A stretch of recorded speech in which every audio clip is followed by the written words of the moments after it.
저는 누마, 로마의 왕이었습니다. 평화로운 나라를 다스리면서 권력도 존경도 얻었죠. 하지만 제 마음 깊은 곳에는 늘 채워지지 않는 갈증이 있었어요. 더 근본적인 진리를 향한 갈망이었죠. 결국 저는 왕좌를 내려놓고 위대한 현자, 피타고라스를 찾아 떠났습니다.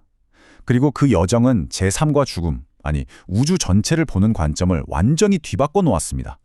로마의 왕으로서 백성들을 위해 제사를 지내고 법을 만드는 일, 물론 중요했죠. 하지만 그것만으로는 제 영혼의 공허함을 채울 수가 없었습니다. 저는 자연의 더 거대한 법칙, 그러니까 이 세상이 돌아가는 진짜 원리가 알고 싶었어요. 그래서 저는 배에 몸을 실었죠. 이탈리아 남부 해안으로요. 이번 여정은 영토를 넓히기 위한 게 아니었습니다. 오직 지혜를 얻기 위한 것이었죠. 크로토나에 도착하니 온통 한 남자에 대한 이야기뿐이었습니다. 우주의 비밀을 꿰뚫고 신들과 직접 소통한다면 그런 현자에 대한 소문이었죠. 그의 이름은 바로 피타고라스. 스스로 고향을 등지고 망명한 사람이었지만 그의 정신은 우주가 어떻게 시작됐는지, 번개는 왜 치는지, 저 하늘의 별들은 어떤 길을 따라 움직이는지, 우리 같은 평범한 인간들은 상상조차 할 수 없는 진리들을 꿰뚫어 보고 있었습니다. 저는 수많은 사람들 틈에 조용히 앉아서 그가 처음으로 입을 여는 순간을 지켜봤습니다. 그리고 그의 첫 가르침은 정말 충격적이었습니다. 그의 말은 우리가 살아가는 방식 자체에 대한 정면 도전이었습니다. 제발 이 끔찍한 사륙을 멈춰달라는 간절한 호소였죠. 피타고라스는 우리에게 잊고 있던 사실을 일깨워줬습니다. 아주 먼 옛날 우리 조상들은 피 한 방울 흘리지 않고도 대지가 주는 곡식과 과일만으로도 풍요롭게 살았던 황금 시대가 있었다는 걸요. 근데 지금 우리는 어떤가요? 그는 다른 생명의 살을 뜯어먹고 사는 지금의 우리 모습이 저 잔인한 외눈뻑이 거인 키클럽스와 뭐가 다르냐고 꾸짖었습니다. 그의 말 한마디 한마디가 제 가슴에 와서 박히더군요. 평생 우리를 위해 밭을 갈아준 소, 해마다 우리에게 따뜻한 털을 내어준 양을 어떻게 아무렇지 않게 잡아먹을 수 있느냐는 그의 질책은 정말이지 뼈아픈 배은망덕함을 깨닫게 했습니다. 하지만 그의 다음 가르침은요, 차원이 달랐습니다. 우리 인간이 가진 가장 근본적인 두려움, 바로 죽음의 심장을 관통하는 이야기였죠.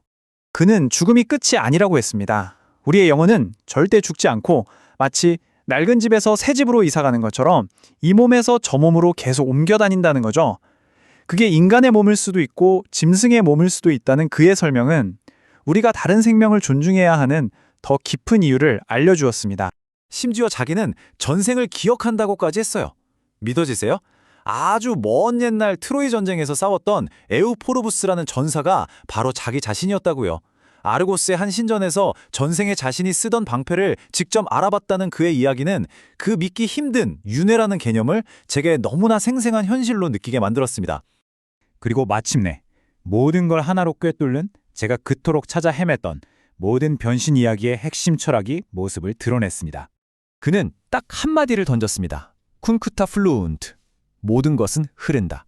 맞습니다. 이게 바로 우주의 근본 법칙이었어요. 그 무엇도, 그 어떤 것도 영원히 그대로 머물지 않고 끊임없이 변한다는 진리 말입니다. 그러면서 우리 인생을 사계절에 비유하더군요. 아무 힘도 없는 갓난아이는 연약한 봄과 같고 혈기왕성한 청춘은 모든 게 타오르는 여름과 같죠. 지혜가 깊어지는 중년은 결실을 맺는 가을이고 마침내 쇠약해진 노년은 모든 것이 저무는 겨울과 같습니다. 우리 한 사람 한 사람이 이 거대한 변화의 흐름 속에 있다는 걸 보여준 거죠. 정말 가슴 아픈 예를 들어줬어요. 맨손으로 황소를 번쩍 들었던 천하정사 밀로도 늙고 힘없이 시든 자기 팔을 보며 눈물을 흘리고 세상에서 가장 아름다웠던 헬레네조차 거울에 비친 주름진 얼굴을 보며 탄식한다는 겁니다. 결국 그 누구도 그 어떤 위대함도 시간이라는 강을 거스를 순 없는 거였죠. 이 변화의 원리는 우리 인간에게만 일어나는 게 아니었어요. 우리가 발 딛고 서 있는 이 땅, 이 세상 자체가 그렇다는 겁니다. 바다가 육지가 되고 저 높은 산 꼭대기에서 옛날 조개 껍데기가 발견되는 것처럼 말이죠. 모든 것이 늘 모습을 바꾸고 있는 겁니다. 그리고 이 변화의 정점에는 신비로운 새, 바로 불사조 피닉스가 있었죠.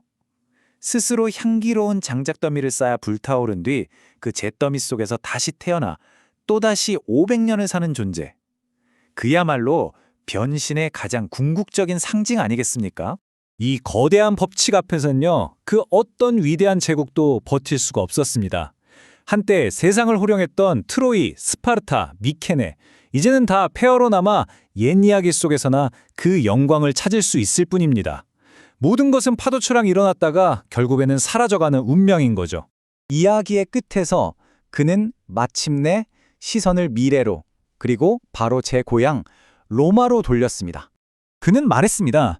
트로이의 잿더미 속에서 새로운 힘이 솟아나고 있는데 그게 바로 나의 도시 로마라고요.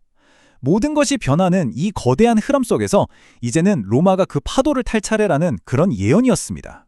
이게 바로 그가 저에게 남긴 마지막, 그리고 가장 강력한 가르침이었습니다. 어떤 변화에도 두려워하거나 슬퍼하지 말라는 것.